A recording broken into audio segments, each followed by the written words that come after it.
एक बार फिर से आप सभी का बहुत बहुत स्वागत है परीक्षा वर्ल्ड के इस यूट्यूब चैनल में। दोस्तों, जीके, जीएस और करंट अफेयर्स की लगातार जो प्रैक्टिस सेट की सीरीज हम आप तक पहुंचा रहे हैं, उसमें आज हम सेट नंबर 26 को यहां पर डिस्कस करेंगे। यानी कि आज का जो सेट नंबर 26 है, चलिए देख लेते हैं इस 26वें सेट में हमने कौन कौन से बेहतरीन जीके, जीएस और करंट अफेयर्स के प्रश्नों को सम्मिलित किया हुआ है। तो चलिए बिना किसी देरी के आज के सेट को लगाना स्टार्ट करते हैं। पहला प्रश्न आपके सामने है, और किसी वर्ष की उन तिथियों को क्या कहते हैं जिसमें दिन और रात की जो लंबाई है उसमें अंतर सर्वाधिक देखने को मिलता है। तो आपको बताना है इसका राइट आंसर। तो रात और दिन की लंबाई में जो सर्वाधिक अंतर है वह संक्रांति के समय देखने को मिलता है। तो राइट आंसर आपका क्या हो जाएगा? Option C, Sankranti. यह जो संक्रांति होता है यह एक प्रकार की खगोलीय घटना है जो वर्ष में 2 बार घटित होती है। एक बार आपका ग्रीष्म संक्रांति होता है और एक बार आपका मकर संक्रांति यानी कि शीत संक्रांति होता है। तो आपका जो ग्रीष्म संक्रांति होता है कब होता है? तो जब सूर्य जो है कर्क रेखा पर लंबवत चमकता है, तो 20 और 21 जून की जो तारीख होती है इसको हम ग्रीष्म संक्रांति कहते हैं। इस तिथि पर जो है सूर्य जो है कर्क रेखा पर लंबवत चमकता है। उसके बाद आपका जो शीत संक्रांति होता है, इस शीत संक्रांति में जो सूर्य होता है वो 21 और 22 दिसंबर को मकर रेखा पर लंबवत चमकता है। तो संक्रांति आपका राइट आंसर हो जाएगा। वहीं आप ऑप्शन ए देख रहे हैं, विषुव। विषुव किसे कहते हैं? इसको हम इंग्लिश में इक्विनॉक्स के नाम से जानते हैं। तो विषुव यह एक प्रकार की घटना है और इसमें जो सूर्य की किरणें होती हैं वह विषुवत रेखा पर लंबवत पड़ती हैं और इसलिए विषुव के समय जो है सूर्य की जो किरणें होती हैं, यह आपकी डेट 2 याद कर लीजिएगा, 21 मार्च को, और आपका एक होता है डेट आपका 23 सितंबर। तो इन 2 डेट को आपका विषुव होता है। तो इन दो डेटों के यानी कि 21 मार्च और 23 सितंबर को जो सूर्य की किरणें होती हैं वह विषुवत रेखा पर लंबवत पड़ती हैं। इसलिए इन दोनों तिथियों को संपूर्ण पृथ्वी पर रात और दिन बराबर होते हैं। तो ये सारे फैक्ट आपको याद रखने हैं। यानी कि जो इक्विनॉक्स की स्थिति होती है, जो विषुव की स्थिति होती है, यह 21 मार्च और 23 सितंबर को देखने को मिलती है। इसमें होता क्या है कि इस 2 तिथियों को संपूर्ण पृथ्वी पर रात एवं दिन बराबर होते हैं। तो ये फैक्ट आपको याद रखना है, इंपॉर्टेंट है, डायरेक्टली आपसे एग्जाम में प्रश्न पूछा जा सकता है। लेकिन अगर हम प्रश्न की बात करें तो ये जो आपका प्रश्न था पहला, इसका राइट आंसर आपका हो जाएगा संक्रांति। ऑप्शन आपका सी यहाँ पे बिल्कुल सही हो जाएगा। संक्रांति में क्या होता है, और रात और दिन की लंबाई का जो अंतर होता है वो सर्वाधिक होता है। अंतर्राष्ट्रीय परमाणु ऊर्जा एजेंसी का हेडक्वार्टर आपसे पूछा जा रहा है कहाँ पर है? तो अंतर्राष्ट्रीय परमाणु ऊर्जा एजेंसी का मुख्यालय आपको कहाँ पर मिलेगा? तो आप नोट डाउन कर लीजिएगा। अंतर्राष्ट्रीय परमाणु ऊर्जा एजेंसी का हेडक्वार्टर आपको मिलेगा ऑस्ट्रिया की राजधानी वियना में। यानी कि ऑप्शन आपका यहाँ पे जो सी है बिल्कुल सही हो जाएगा। वियना में आपको मिलेगा अंतर्राष्ट्रीय परमाणु ऊर्जा एजेंसी का मुख्यालय। ऑप्शन आपका सी यहाँ पे बिल्कुल सही है, आप इसे याद कर लीजिएगा। इंपॉर्टेंट प्रश्न है, डायरेक्टली आपसे एग्जाम में प्रश्न पूछा जा सकता है। वहीं ऑप्शन यहाँ पे आप डी देख रहे हैं, ब्रुसेल्स। ब्रुसेल्स में किसका हेडक्वार्टर है? तो नाटो का हेडक्वार्टर आपको मिलेगा ब्रुसेल्स में, और यूरोपियन यूनियन का हेडक्वार्टर जो है आपको मिलेगा ब्रुसेल्स में। इसके बाद ऑप्शन ए आप देख रहे हैं, जिनेवा। जिनेवा में किसका हेडक्वार्टर है? तो जिनेवा में बहुत सारे अंतर्राष्ट्रीय संगठनों का हेडक्वार्टर है, जैसे अंतर्राष्ट्रीय श्रम संगठन का हेडक्वार्टर आपको मिलेगा जिनेवा में। इसके बाद आपको जिनेवा में हेडक्वार्टर मिलेगा और विश्व स्वास्थ्य संगठन का। इसके बाद विश्व मौसम विज्ञान संगठन का हेडक्वार्टर भी आपको मिलेगा जिनेवा में। और इसके बाद जिनेवा में आपको मिलेगा विश्व बौद्धिक संपदा संगठन का हेडक्वार्टर। इसके बाद जिनेवा में आपको मिलेगा विश्व व्यापार संगठन का हेडक्वार्टर। तो ये सारे हेडक्वार्टर आपको जिनेवा में मिलेंगे। और इसके अलावा पेरिस में किसका हेडक्वार्टर है, इसे भी आप याद कर लीजिएगा। तो इसके अलावा आपका जिनेवा में रेड क्रॉस का हेडक्वार्टर है। रेड क्रॉस जो सोसाइटी है इसका हेडक्वार्टर भी आपको मिलेगा जिनेवा में। इसके बाद पेरिस में किसका हेडक्वार्टर है? तो यूनेस्को का हेडक्वार्टर आपको मिलेगा पेरिस में। और तो यूनेस्को का हेडक्वार्टर आप याद रखिएगा, यूनेस्को का हेडक्वार्टर आपको मिलेगा पेरिस में। इसके अलावा आपका जो पेरिस है, पेरिस में आर्थिक सहयोग और विकास संगठन यानी कि OECD का भी हेडक्वार्टर आपको मिलेगा पेरिस में। तो जितने भी ऑप्शंस में आपके जगहें दी गई हैं, इनमें कौन कौन से इंपॉर्टेंट संगठन के हेडक्वार्टर हैं मैंने आपको बता दिया है। एक बार फिर से आइए मैं आपको इसके बारे में बता देता हूं। तो ऑप्शन ए से शुरुआत करते हैं। सबसे पहले बात करते हैं हम जिनेवा की। जिनेवा स्विट्जरलैंड का एक शहर है। यहाँ पे किस किस अंतर्राष्ट्रीय संगठन का हेडक्वार्टर है? तो पहला रेड क्रॉस हो गया, दूसरा आपका हो गया अंतर्राष्ट्रीय श्रम संगठन हो गया, तीसरा आपका हो गया विश्व स्वास्थ्य संगठन यानी कि WHO हो गया, चौथा आपका हो गया विश्व मौसम विज्ञान संगठन, इसके बाद पांचवा हो गया विश्व बौद्धिक संपदा संगठन, इसके बाद WTO यानी कि विश्व व्यापार संगठन का हेडक्वार्टर भी आपको मिलेगा जिनेवा में। इसके बाद जिनेवा में किसका हेडक्वार्टर है? तो बस इतनी जितने भी मैंने आपको बताया इनको आप याद कर लीजिएगा। और इतने सारे संगठन के हेडक्वार्टर आपको मिलेंगे जिनेवा में। इसके बाद पेरिस में किसका हेडक्वार्टर है? तो पेरिस में आपको मिलेगा सर्वप्रथम हेडक्वार्टर, याद कर लीजिएगा, यूनेस्को का। यूनेस्को का जो हेडक्वार्टर है आपको मिलेगा पेरिस में। इसके बाद पेरिस में किसका हेडक्वार्टर है? तो पेरिस में आपको मिलेगा आर्थिक सहयोग और विकास संगठन का मुख्यालय। तो ये दो हेडक्वार्टर कम से कम आप याद देखिएगा जो पेरिस में है। इसके बाद वियना में किसका हेडक्वार्टर है? तो दिए गए ऑप्शंस के अनुसार और दिए गए प्रश्न का जो है राइट आंसर आपका वियना ही होगा, यानी कि अंतर्राष्ट्रीय परमाणु आपका जो अंतर्राष्ट्रीय परमाणु ऊर्जा एजेंसी है इसका हेडक्वार्टर आपको मिलेगा वियना में। इसके अलावा वियना में आपको हेडक्वार्टर मिलेगा ओपेक का। ओपेक जो पेट्रोलियम देशों का समूह ओपेक है इसका भी हेडक्वार्टर आपको मिलेगा वियना में। तो ये कम से कम दो हेडक्वार्टर तो आप याद रखिएगा। एक आपका हो गया अंतर्राष्ट्रीय परमाणु ऊर्जा अभिकरण और इसके अलावा आपका हो गया अंतर्राष्ट्रीय परमाणु ऊर्जा एजेंसी और इसके बाद ओपेक। इन दोनों का हेडक्वार्टर आपको मिलेगा कहाँ पे?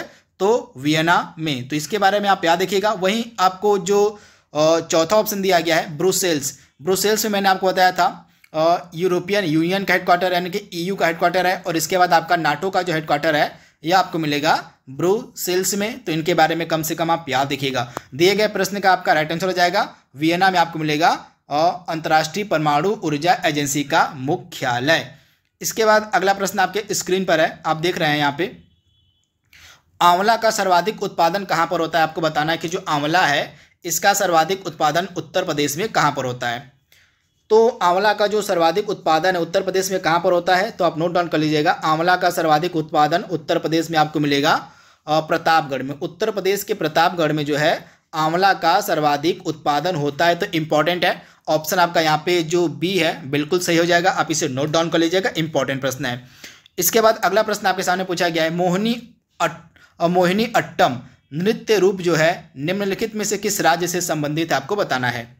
मोहिनी अट्टम जो है एक प्रकार का आपका क्लासिकल डांस है, शास्त्रीय नृत्य है, किस राज्य से संबंधित है? तो इसका संबंध आपका हो जाएगा केरल से। केरल के दो इंपॉर्टेंट शास्त्रीय नृत्य हैं, एक तो आपका हो गया मोहिनी अट्टम और इसके बाद कौन सा हो गया? तो मोहिनी अट्टम के अलावा आपका कथकली। मोहिनी अट्टम और कथकली ये दोनों क्लासिकल डांस है कहाँ के? तो केरल के, यानी कि ये दोनों आपके शास्त्रीय नृत्य हैं केरल के। इसके अलावा तमिलनाडु का शास्त्रीय नृत्य कौन सा है? तो आप नोट डाउन कर लीजिएगा। तमिलनाडु का शास्त्रीय नृत्य है भरतनाट्यम। भरतनाट्यम जो है यह तमिलनाडु का शास्त्रीय नृत्य है। और इसके बाद आपका और कौन कौन सा? उड़ीसा का भी आप याद कर लीजिएगा। उड़ीसा का शास्त्रीय नृत्य आपका है ओडिसी है। ओडिसी जो है यह उड़ीसा का शास्त्रीय नृत्य है। इसके बाद आंध्र प्रदेश में भी शास्त्रीय नृत्य होता है। दो इंपॉर्टेंट है एक इंपॉर्टेंट है आंध्र प्रदेश का कुचिपुड़ी। कुचिपुड़ी जो शास्त्रीय नृत्य है यह आपको मिलेगा आंध्र प्रदेश का। तो इसके बारे में भी आप याद रखिएगा। इसके अलावा उत्तर प्रदेश का शास्त्रीय नृत्य कौन सा है? तो कथक जो है उत्तर प्रदेश का शास्त्रीय नृत्य है। इसके अलावा असम का एक शास्त्रीय नृत्य है जो है आपका हो जाएगा सत्रिया। और एक आपका लास्ट बच गया मणिपुरी। मणिपुरी जो शास्त्रीय नृत्य है यह आपका मणिपुर का। यानी कि टोटल शास्त्रीय नृत्य कितने हैं? तो आपके हो जाएंगे 8 शास्त्रीय नृत्य हैं। ये 8 कौन कौन से हैं मैं एक बार फिर से आपको रिपीट कर दे रहा हूँ। केरल के दो इंपॉर्टेंट शास्त्रीय नृत्य हैं, एक तो आपका हो गया मोहिनी अट्टम और एक आपका हो गया कथकली। इसके बाद तमिलनाडु में एक है, तमिलनाडु में कौन सा हो जाएगा? तो तमिलनाडु में हो जाएगा आपका भरतनाट्यम। इसके बाद आंध्र प्रदेश में एक है, आंध्र प्रदेश का कौन सा शास्त्रीय नृत्य है? तो कुचिपुड़ी आंध्र प्रदेश का है, इसे आप याद कर लीजिएगा। वहीं उत्तर प्रदेश में एक आपका हो जाएगा कौन सा? तो कथक उत्तर प्रदेश का है। इसके बाद आपका हो जाएगा उड़ीसा का, उड़ीसा में एक है ओडिसी और ओडिसी यह शास्त्रीय नृत्य है। उसके बाद मणिपुर का एक है मणिपुरी, मणिपुर का जो शास्त्रीय नृत्य उसको हम मणिपुरी कहते हैं। और इसके बाद असम का हो जाएगा सत्रिया। तो ये सभी इंपॉर्टेंट आपके शास्त्रीय नृत्य हैं, कम से कम इनको आप याद रखिएगा। इसके बाद अगला प्रश्न आपके स्क्रीन पर है और निम्नलिखित में से कौन सा मौलिक कर्तव्य नहीं, आपको बताना है कि दिए गए ऑप्शंस में से आपका कौन सा मौलिक कर्तव्य नहीं है, इसकी आपको पहचान करनी है। इंपॉर्टेंट प्रश्न है, डायरेक्टली आपसे एग्जाम में यह प्रश्न पूछा जा सकता है। तो इसमें से मौलिक कर्तव्य आपका कौन सा है, आइए देख लेते हैं। तो इसमें से आपका मौलिक कर्तव्य, पहला वाला मौलिक कर्तव्य यानी कि संविधान का पालन और उसके आदर्शों, संस्थाओं, राष्ट्रीय ध्वज और राष्ट्रगान का सम्मान करना, यह मौलिक कर्तव्य है। भारत की संप्रभुता और एकता और अखंडता की रक्षा करना, यह भी हमारा मौलिक कर्तव्य है। प्राकृतिक पर्यावरण की रक्षा एवं उनका संवर्धन करना, यह भी हमारा मौलिक कर्तव्य। लेकिन डी वाला जो है सैन्य और शिक्षा के अतिरिक्त सभी उपाधियों का उन्मूलन, यह हमारा मौलिक कर्तव्य नहीं है, यानी कि ऑप्शन आपका डी यहाँ पे बिल्कुल सही हो जाएगा। तो आप इसे याद कर लीजिएगा। आइए मौलिक कर्तव्य के बारे में कुछ इंपॉर्टेंट फैक्ट्स जान लेते हैं। तो मौलिक कर्तव्य को जो है हमारे संविधान में शामिल किया गया था 42nd अमेंडमेंट 1976 के तहत स्वर्ण सिंह समिति के रिकमेंडेशन पर। तो इसे आप याद रखिएगा। मौलिक कर्तव्य जो है हमारे संविधान के भाग 4 क में है और आर्टिकल कौन सा है, तो भाग 4 क आर्टिकल आपका हो जाएगा 51A। इसमें जो है आपके मौलिक कर्तव्यों को सम्मिलित किया गया है। स्टार्टिंग में जब 1976 में आपके मौलिक कर्तव्य सम्मिलित किए गए थे तो स्टार्टिंग में 10 मौलिक कर्तव्य थे, लेकिन वर्तमान में इसमें 11 मौलिक कर्तव्य हो गए हैं। तो 11वां जो मौलिक कर्तव्य था एकदम लेटेस्ट में जोड़ा गया है, तो इसको आप याद कर लीजिएगा, इंपॉर्टेंट है। जो आपका 11वां मौलिक कर्तव्य है यह 86वें संविधान संशोधन अधिनियम 2002 के तहत ऐड किया गया था। तो ये सारे फैक्ट आपको याद रखने हैं मौलिक कर्तव्य से रिलेटेड। आपकी जो 11वीं अनुसूची है, आपका जो 11th शेड्यूल है, आपको बताना है कि 11वीं अनुसूची में कुल कितने विषयों पर पंचायतों को कानून बनाने की शक्ति प्रदान की गई है, इंपॉर्टेंट है। तो 11वीं जो अनुसूची है आप नोट डाउन कर लीजिएगा। जो आपका 11वीं अनुसूची है इसमें पंचायतों को टोटल 29 विषय पर, कितने, तो टोटल 29 विषय पर कानून बनाने की शक्ति दी गई है। तो राइट आंसर आपका क्या हो जाएगा, 29 सब्जेक्ट्स, यानी कि ऑप्शन आपका जो यहाँ पे डी है बिल्कुल सही हो जाएगा। आप इसे याद कर लीजिएगा, इंपॉर्टेंट है। तथा आपकी जो 11वीं अनुसूची है यह हमारे संविधान में किस अधिनियम के तहत ऐड की गई थी, तो 73वां संविधान संशोधन अधिनियम 1992 के तहत जो है 11वीं अनुसूची जोड़ी गई थी हमारे संविधान में। तथा 11वीं अनुसूची का संबंध है पंचायती राज से। इसे भी आप याद रखिएगा, इंपॉर्टेंट यह प्रश्न है। अगला प्रश्न आपके सामने है, और निम्नलिखित में से मेमोरी की सबसे छोटा मात्रक आपसे पूछा गया कौन सा है। तो दिए गए ऑप्शंस में से आपका मेमोरी का सबसे छोटा मात्रक क्या हो जाएगा, तो इसमें से केबी वाला जो है यहाँ पे केबी लिख लीजिए। केबी आपका हो गया ये किलोबाइट, इसके बाद मेगाबाइट, केबी के बाद एमबी आता है, फिर आपका जीबी आता है और जीबी से बड़ा आपका होता है टीबी, यानी कि सबसे छोटा आपका हो जाएगा किलोबाइट हो जाएगा। तो आप इसे याद कर लीजिएगा, इसमें से जो आपका केबी है यह सबसे छोटा होता है। तो आप इसे याद कर लीजिएगा, ऑप्शन आपका यहाँ पे जो ए है बिल्कुल सही हो जाएगा। एक केबी में आपका होता है 1024 बाइट, कितना होता है 1024 बाइट होता है आपका एक केबी में। वहीं एक एमबी में आपका होता है 1024 केबी होता है, 1024 केबी होता है आपका एक एमबी में। और इसके बाद आपका एक जीबी में आपका होता है 1024 एमबी होता है एक जीबी में। और एक टीबी में आपका कितना होता है, तो एक टीबी जो है यह 1024 जीबी के बराबर होता है। इस प्रकार से आपका एक केबी जो है सबसे छोटा हो जाएगा केबी, यानी कि ऑप्शन ए आपका बिल्कुल सही है। और इसमें से आपको बताना है कि किसे कंप्यूटर का नर्वस सिस्टम या नाड़ी तंत्र कहते हैं, इंपॉर्टेंट प्रश्न है। तो सीपीयू को यानी कि कंट्रोल यूनिट जो होती है, कंट्रोल यूनिट को जो है कंप्यूटर का नर्वस सिस्टम या नाड़ी तंत्र कहा जाता है। तो आप इसे याद कर लीजिएगा, कंट्रोल यूनिट को, यानी कि ऑप्शन आपका जो ए यहाँ पे दिया गया है बिल्कुल सही हो जाएगा। कंट्रोल यूनिट को कंप्यूटर का नर्वस सिस्टम कहा जाता है। तो इसके बारे में आपको याद रखना है, ऑप्शन ए आपका यहाँ पे बिल्कुल सही है। अगला प्रश्न आपके सामने है, और एक तरफ आपको कुछ संस्थान दिए गए हैं और एक तरफ उनके संस्थापक दिए गए हैं। तो आपको बताना है कि इसमें से कौन सा सुमेलित नहीं है। आइए इसको देख लेते हैं। तो आइए बात करते हैं इसके बारे में। ब्रह्म समाज की स्थापना किसके द्वारा की गई थी, तो ब्रह्म समाज की जो स्थापना की गई थी राजा राम मोहन राय के द्वारा। तो पहला वाला तो आपका बिल्कुल सुमेलित है, राजा राम मोहन राय के द्वारा जो है ब्रह्म समाज की जो है स्थापना की गई थी, यानी कि पहला वाला आपका बिल्कुल सही हो जाएगा। आप इसे नोट डाउन कर लीजिएगा। और इसके बाद प्रार्थना समाज की स्थापना की गई थी आत्मारंग पांडुरंग के द्वारा 1867 में, आपका बी वाला भी बिल्कुल सुमेलित है। थियोसोफिकल सोसाइटी की यहाँ पे स्थापना किसके द्वारा की गई थी, तो यहाँ पे दिया गया है आपका एनी बेसेंट के द्वारा, जो कि बिल्कुल ही गलत है। थियोसोफिकल सोसाइटी की जो स्थापना है एनी बेसेंट ने नहीं की थी, बल्कि दो लोगों के द्वारा मिलकर किया गया था। एक थी आपकी मैडम ब्लावाट्स्की और एक थे आपके कर्नल अल्कार्ट। इन दोनों ने न्यूयॉर्क में थियोसोफिकल सोसाइटी की स्थापना की थी 1875 में। कब, तो 1875 में थियोसोफिकल सोसाइटी की स्थापना कहाँ पर की गई थी, तो न्यूयॉर्क में। न्यूयॉर्क में जो है थियोसोफिकल सोसाइटी की स्थापना 1875 में की गई थी, किसके द्वारा, तो मैडम ब्लावत्स्की और कर्नल अल्काट के द्वारा। तो आप इसे याद कर लीजिएगा। वहीं भारत में इस थियोसॉफिकल सोसाइटी की पहली शाखा कब स्थापित की गई थी?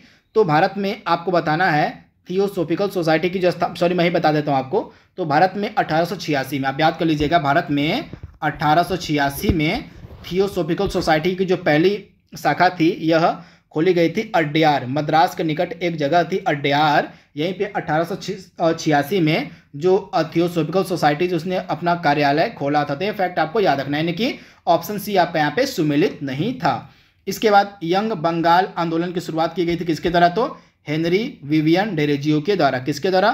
तो हेनरी विवियन डेरोजियो के द्वारा जो है यंग बंगाल आंदोलन की शुरुआत की गई थी। इंपॉर्टेंट है, आप इसे नोट डाउन कर लीजिएगा। इसके बाद अगला यहाँ पे प्रश्न है, और एक तरफ कुछ कृति दी गई है, कुछ रचनाएं दी गई हैं, उनका लेखक दिया गया, तो आपको बताना है कि इसमें से कौन सा सुमेलित नहीं है। तो अर्थशास्त्र का इनको आपको सही सुमेलित करना है, इनको सुमेलित करना है। तो ये देख लेते हैं, इसमें से अर्थशास्त्र का लेखक कौन हो जाएगा? तो अर्थशास्त्र का लेखक चाणक्य, यानी कि ऑप्शन ए का आपका हो जाएगा 3 हो जाएगा। इंडिया के लेखक कौन है? इंडिया ने इंडिका होगा यहाँ पे, इंडिका। तो इंडिका के लेखक आपके कौन हो जाएंगे? और मेगास्थनीज हो जाएंगे, यानी कि बी का आपका 4 हो जाएगा, बी का 4 हो जाएगा। इसके बाद हर्ष चरित्र के लेखक आपके बाणभट्ट हो जाएंगे, बाणभट्ट के द्वारा हर्ष चरित्र लिखी गई थी, यानी कि आपका सी का क्या हो जाएगा? 1 हो जाएगा। और रत्नावली के लेखक आपके कौन हो जाएंगे? हर्षवर्धन, यानी कि आपका, और रत्नावली का हर्षवर्धन हो जाएगा, यानी कि आपका डी का क्या हो जाएगा? डी का 2 हो जाएगा, यानी कि 3, 4, 1, 2 आपका राइट आंसर हो जाएगा। एक बार फिर से मैं आपको रिपीट कर दे रहा हूँ, अर्थशास्त्र का चाणक्य हो जाएगा, इंडिका, यहाँ पे इंडिका होगा, तो मेगास्थनीज ने लिखा था इंडिका को। हर्षचरित लिखी गई है बाणभट्ट के द्वारा, और रत्नावली लिखी गई है किसके द्वारा? तो रत्नावली को लिखा गया है आपका हर्षवर्धन के द्वारा। तो आप इसे याद कर लीजिएगा, इंपॉर्टेंट है। चलिए आप हमें कमेंट बॉक्स में बताइए कि रत्नावली के अलावा 2 अन्य फेमस बुक लिखी गई हैं हर्षवर्धन के द्वारा, उन 2 पुस्तकों का नाम बताना है अन्य जो हर्षवर्धन के द्वारा लिखी गई हैं। इनका जवाब आप हमें कमेंट बॉक्स में दीजिएगा। रत्नावली के अलावा 2 पुस्तकें लिखी गई थी हर्षवर्धन के द्वारा, उनका नाम आपको कमेंट बॉक्स में बताना है। अगला प्रश्न आपके सामने है, निम्नलिखित में से किस आंदोलन का नेतृत्व जो है गांधी जी ने किया था? इंपॉर्टेंट है। तो गांधी जी के द्वारा इसमें से किस आंदोलन का जो है नेतृत्व किया गया था? तो जल्दी से इसका जवाब दीजिए आप। तो इसमें से गांधी जी के द्वारा किसका नेतृत्व किया गया था? तो आप नोट डाउन कर लीजिएगा, महात्मा गांधी ने खेड़ा सत्याग्रह का नेतृत्व किया था, यानी कि ऑप्शन आपका यहाँ पे जो बी है बिल्कुल सही हो जाएगा। महात्मा गांधी जी के द्वारा खेड़ा सत्याग्रह का नेतृत्व किया गया था, ऑप्शन आपका बी यहाँ पे बिल्कुल सही हो जाएगा। इसके बाद अगला प्रश्न आपके सामने है, निम्नलिखित में से किस राज्य की जनसंख्या सर्वाधिक है? आपको बताना है किस राज्य की जनसंख्या सर्वाधिक है। तो दिए गए ऑप्शंस में से किस राज्य की जनसंख्या सर्वाधिक है? तो प्रश्न के अनुसार, अगर हम प्रश्न की बात करें तो प्रश्न के अनुसार दिए गए विकल्पों में से सर्वाधिक जो जनसंख्या वो महाराष्ट्र की है, यानी कि ऑप्शन आपका ए यहाँ पे बिल्कुल सही हो जाएगा। वहीं भारत में सर्वाधिक जनसंख्या कितनी है 2011 के सेंसस के अनुसार? तो यूपी की जो जनसंख्या वो सर्वाधिक है 2011 के सेंसस के अनुसार। लेकिन यहाँ पे अगर हम प्रश्न की बात करें तो दिए गए विकल्पों में से महाराष्ट्र आपका राइट आंसर हो जाएगा। आप इसे नोट डाउन कर लीजिएगा, बहुत ही ज़्यादा यह महत्वपूर्ण प्रश्न आपका है। इसके बाद अगला प्रश्न आपके स्क्रीन पर है, और एक तरफ आपको शासक दिए गए हैं और एक तरफ उनकी उपाधियों का नाम दिया गया है। तो आपको बताना है कि इसमें से कौन सा सुमेलित नहीं है। राइट आंसर आपको बताना है फटाक से। तो आइए देख लेते हैं इस प्रश्न का राइट आंसर क्या होने वाला है। तो समुद्रगुप्त के द्वारा कौन सी उपाधि ली गई थी? राइट आंसर आपको बताना है फटाक से इसका। तो इसमें से आपका जो समुद्रगुप्त है, तो समुद्रगुप्त ने किसकी उपाधि ली थी? तो समुद्रगुप्त को पराक्रमांक कहा जाता था। इसकी समुद्रगुप्त ने जो है पराक्रमांक की जो है उपाधि ली थी। इसके अलावा समुद्रगुप्त ने सर्वराजोछेता की भी उपाधि धारण की थी, इसे भी आप याद रखिएगा। समुद्रगुप्त ने पराक्रमांक के अनुसार जो है सर्वराजोछेता, मैं यहाँ पे लिख देता हूँ, आप नोट डाउन कर लीजिएगा,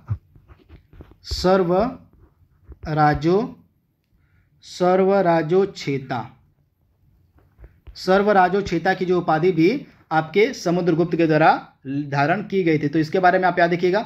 इसके अलावा समुद्रगुप्त को हम भारत का नेपोलियन भी कहते हैं, तो ये फैक्ट भी आप याद रखिएगा। इसके अलावा चंद्रगुप्त मौर्य ने किसकी उपाधि धारण की थी? तो आपका जो चंद्रगुप्त मौर्य था इसने विक्रमादित्य, चंद्रगुप्त यहाँ पे किसकी बात हो रही है? यहाँ पे आप चंद्रगुप्त मौर्य की जगह चंद्रगुप्त द्वितीय कर लीजिए, यहाँ पे चंद्रगुप्त द्वितीय। तो चंद्रगुप्त द्वितीय को जो है हम क्या कहते हैं? इसने जो है विक्रमादित्य की उपाधि धारण की थी, तो इसे भी आप याद देखिएगा। चंद्रगुप्त द्वितीय को जो है विक्रमादित्य के नाम से जाना जाता है, तो इसे आप याद देखिएगा। जो आपका चंद्रगुप्त द्वितीय था, इसने विक्रमादित्य के अलावा परम भागवत की भी उपाधि ली थी। परम भागवत की भी उपाधि जो है चंद्रगुप्त द्वितीय ने ली थी, तो इसे आप याद कर लीजिएगा, इंपॉर्टेंट है। इसके अलावा कुमारगुप्त ने किसकी उपाधि ली थी? तो जो कुमारगुप्त था, कुमारगुप्त ने जो है यहाँ पे सकारी की उपाधि नहीं ली थी, यानी कि सकारी वाला आपका गलत हो जाएगा। कुमारगुप्त ने सकारी के अलावा दूसरी उपाधियाँ ली थी, जैसे आपका महेंद्रादित्य हो गया, श्री महेंद्र हो गया, अश्वमेध महेंद्र हो गया। इसकी जो उपाधि है ग्रहण की गई थी कुमारगुप्त के द्वारा। तो यहाँ पे सी वाला यहाँ पे सुमिलित नहीं था। और इसके बाद स्कंदगुप्त ने किसकी उपाधि धारण की थी? तो स्कंदगुप्त ने जो है आपकी क्रमादित्य की, किसकी? तो स्कंदगुप्त ने यहाँ पे क्रमादित्य की जो है उपाधि धारण की थी। तो ये सारे फैक्ट आपको याद रखने हैं। तो इसमें से आपका ऑप्शन सी वाला जो है सुमेलित नहीं था। कुमारगुप्त का सकारी की जगह क्या होना चाहिए था? कुमारगुप्त ने महेंद्रादित्य, श्री महेंद्र और अश्वमेध महेंद्र की उपाधि धारण की गई थी कुमारगुप्त के द्वारा। तो ये सारे फैक्ट आपको याद रखने हैं। अगला प्रश्न आपके सामने है, निम्नलिखित में से कौन सुमेलित नहीं आपको बताना है। तो इसमें से आपका सुमेलित कौन सा नहीं है ये देख लेते हैं। तो इसमें से आपका जो देवा शरीफ मेला है कहाँ पर लगता है? तो देवा शरीफ मेला आपका लगता है बाराबंकी में, बिल्कुल सही है। सैयद सलार मेला आपका कहाँ पर लगता है? या बहराइच में लगता है, आपका बिल्कुल सही है। सोरो मेला कहाँ पर लगता है? तो सोरो मेला आपका लगता है आगरा की जगह, आपका क्या हो जाएगा? कासगंज हो जाएगा। सोरो मेला आपका लगता है कासगंज में। तो यहाँ पे आपका जो ऑप्शन यहाँ पे दिया गया है सी वाला आपका सुमेलित नहीं था। यहाँ पे सोरो मेला का कासगंज होना चाहिए था। इसके बाद सरधना का मेला कहाँ पर लगता है? तो सरधना का मेला आपका लगता है मेरठ में। इस प्रकार से ऑप्शन सी आपका सुमेलित नहीं था। यहाँ पे आगरा की जगह आपका कासगंज होना चाहिए था। तो सोरो मेला आपका यहाँ पे सुमेलित नहीं था, आप नोट डाउन कर लीजिएगा। कासगंज में लगता है आपका सोरो मेला। वहीं आपका सरधना मेला कहाँ पे लगता है? तो मेरठ में लगता है आपका सरधना मेला। तो इसके बारे में आप याद रखिएगा। अगला प्रश्न आपके सामने दिया गया है यहाँ पे, और भारत में कर्मचारियों के महंगाई भत्ते का निर्धारण का आधार क्या है? आपको बताना है कि भारत में महंगाई भत्ते के निर्धारण का आधार क्या है भारत में। तो यहाँ पे आप याद कर लीजिएगा, उपभोक्ता कीमत सूचकांक आपका राइट आंसर हो जाएगा। भारत में कर्मचारियों के महंगाई भत्ते का जो निर्धारण है वो उपभोक्ता कीमत सूचकांक के आधार पर किया जाता है। तो ऑप्शन आपका सी यहाँ पे बिल्कुल सही है। उत्तर प्रदेश में बुक्सा जनजाति कहाँ रहती है? तो बिजनौर जिले में आपकी रहती है बुक्सा जनजाति, यानी कि ऑप्शन आपका डी यहाँ पे बिल्कुल सही हो जाएगा, बिजनौर जिले में। अगला प्रश्न आपके सामने है, और निम्नलिखित में से किस धातु मिश्रण को हम अमलगम कहेंगे? तो इसमें से पारा और जस्ता का जो मिश्रण होता है उसको हम अमलगम कहेंगे, यानी कि पारा और जस्ता किसमें? ऑप्शन आपका डी यहाँ पे बिल्कुल सही हो जाएगा। पारा और जस्ता के मिश्रण को हम अमलगम कहेंगे, यानी कि ऑप्शन आपका यहाँ पे जो डी वाला है बिल्कुल सही हो जाएगा। इंपॉर्टेंट प्रश्न, आप इसे नोट डाउन कर लीजिएगा। इसमें से किस के कारण जो है प्लेग फैलता है आपको बताना है। तो प्लेग जो है आपका पास्चुरेला पेस्टिस नामक जो है आपका जो जीवाणु होता है उससे फैलता है, यानी कि पास्ट यहाँ पे इस प्रकार से शुद्ध लिखाया गया है पास्चुरेला, मैं आपको बता दे रहा हूँ। और यहाँ पे टाइपिंग मिस्टेक है, तो पास्चू होगा यहाँ पे, पास्चुरेला हो गया, पास्चुरेला पास्चुरेला पेस्टिस से जो है यह आपका फैलता है। और प्लेग यह एक प्रकार का वायरस होता है, सॉरी एक प्रकार का बैक्टीरिया होता है यह, आप इसे याद कर लीजिएगा।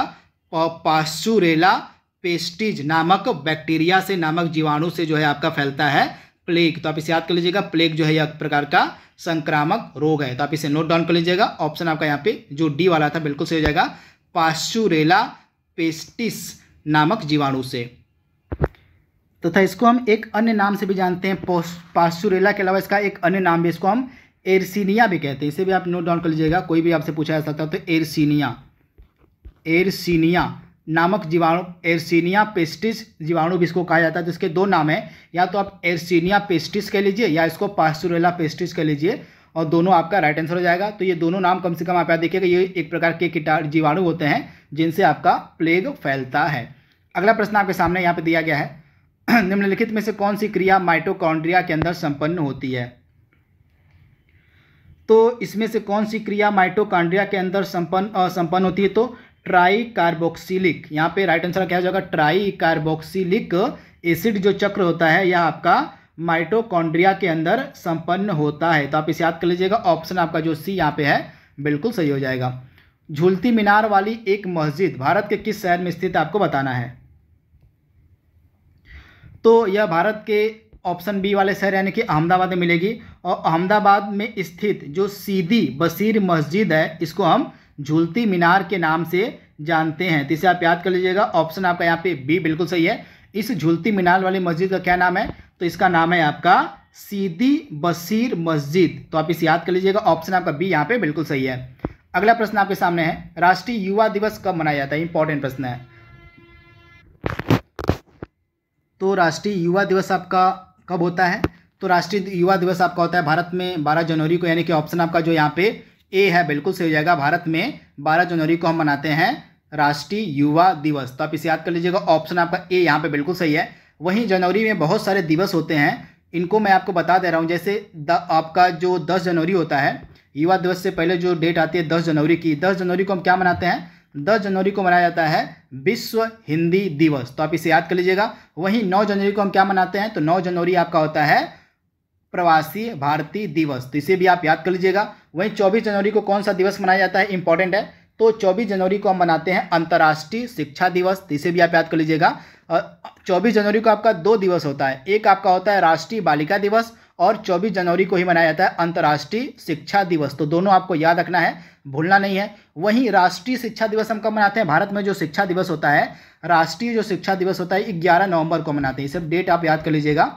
11 नवंबर भारत में जो आपका शिक्षा दिवस होता है, राष्ट्रीय शिक्षा दिवस, उसको हम 11 नवंबर को मनाते हैं। यह मौलाना अबुल कलाम आज़ाद का जन्म दिवस होता है, जो भारत में राष्ट्रीय शिक्षा दिवस के रूप में मनाया जाता है 11 नवंबर को। वहीं अंतर्राष्ट्रीय शिक्षा दिवस 24 जनवरी को होता है, जिस दिन आपका राष्ट्रीय बालिका दिवस मनाया जाता है। वहीं 25 जनवरी को हम क्या मनाते हैं, तो 25 जनवरी को भी आपका 2 इंपॉर्टेंट डे होते हैं। जैसे आपका हो गया एक राष्ट्रीय पर्यटन दिवस और दूसरा आपका हो गया राष्ट्रीय मतदाता दिवस। तो ये दोनों दिवस भी आपके 25 जनवरी को ही मनाए जाते हैं, यानी कि 24 और 25 जनवरी को 2-2 दिवस मनाए जाते हैं। यानी कि एक बार फिर मैं आपको रिपीट कर दे रहा हूँ।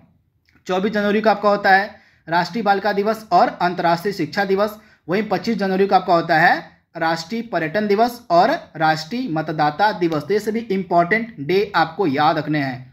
अगला प्रश्न आपके सामने है, टोक्यो ओलंपिक 2020 में पहला स्वर्ण पदक किसने जीता था, आपको बताना है उसका नाम जिसने टोक्यो ओलंपिक 2020 में पहला स्वर्ण पदक जीता था। तो चीन की यांग क्विऑन ने, आप याद कर लीजिएगा, चीन की यांग क्विऑन, क्या गया, हाँ यहाँ पे है, चीन की यांग क्विऑन ने जो है पहला स्वर्ण पदक जीता था टोक्यो ओलंपिक 2020 में। तो आप इसे याद कर लीजिएगा, इंपॉर्टेंट है। राइट आंसर आपका क्या हो जाएगा, चीन की यांग क्विऑन ने। अगला प्रश्न आपके सामने है, संविधान सभा ने राष्ट्रगान को कब अपनाया था, इंपॉर्टेंट है। तो संविधान सभा ने राष्ट्रगान को कब अपनाया था, किस तिथि को अपनाया था, इंपॉर्टेंट प्रश्न है। डायरेक्टली आपसे एग्जाम में यह प्रश्न पूछा जा सकता है।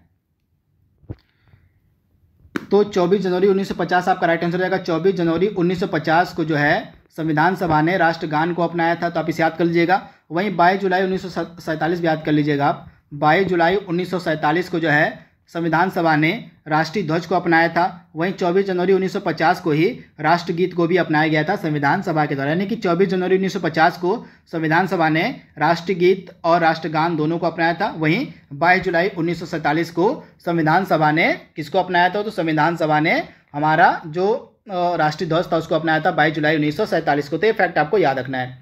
अगला प्रश्न आपके सामने है, आपको बताना है ग्लोबल जेंडर गैप इंडेक्स 2021 में सर्वोच्च जो है स्थान किसको प्राप्त था, ग्लोबल जेंडर गैप रिपोर्ट की बात यहाँ पे की जा रही है। इसका जवाब आपको देना है।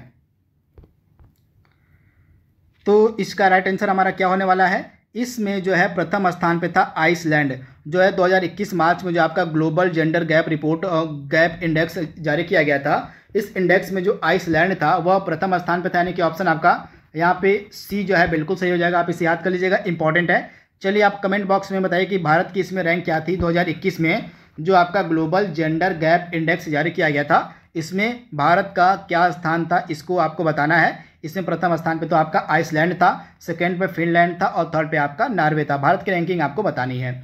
आज का लास्ट प्रश्न आपके सामने है, टोक्यो ओलंपिक 2020 में नीरज चोपड़ा ने जो है कितनी दूरी पर जेवलिन फेंक कर स्वर्ण पदक जीता था। तो नीरज चोपड़ा के द्वारा कितनी दूरी पर जेवलिन फेंका गया था, इंपॉर्टेंट प्रश्न है, आपसे डायरेक्टली एग्जाम में पूछा जा सकता है। तो भाला कितनी दूरी तक फेंका गया था नीरज चोपड़ा के द्वारा? तो 87.58 मीटर। अब नोट डाउन कर लीजिएगा, 87.58 मीटर दूरी पर जो है भाला जो है फेंका गया था नीरज चोपड़ा के द्वारा। तो आप इसे याद कर लीजिएगा, 87.58 मीटर, यानी कि ऑप्शन आपका बी यहाँ पे बिल्कुल सही हो जाएगा। आप इसे नोट डाउन कर लीजिएगा। तो दोस्तों इस तरह से आज का जो प्रैक्टिस सेट नंबर 26 था आपका, इसको हमने यहाँ पे सॉल्व कर लिया है। आई होप यह सेट आपको पसंद आएगा। थोड़ा सा लंबा वीडियो हो गया क्योंकि डिटेल ज़्यादा मैंने इसमें बताई है। तो आज के लिए बस इतना ही। Thank you, thanks for watching, thank you.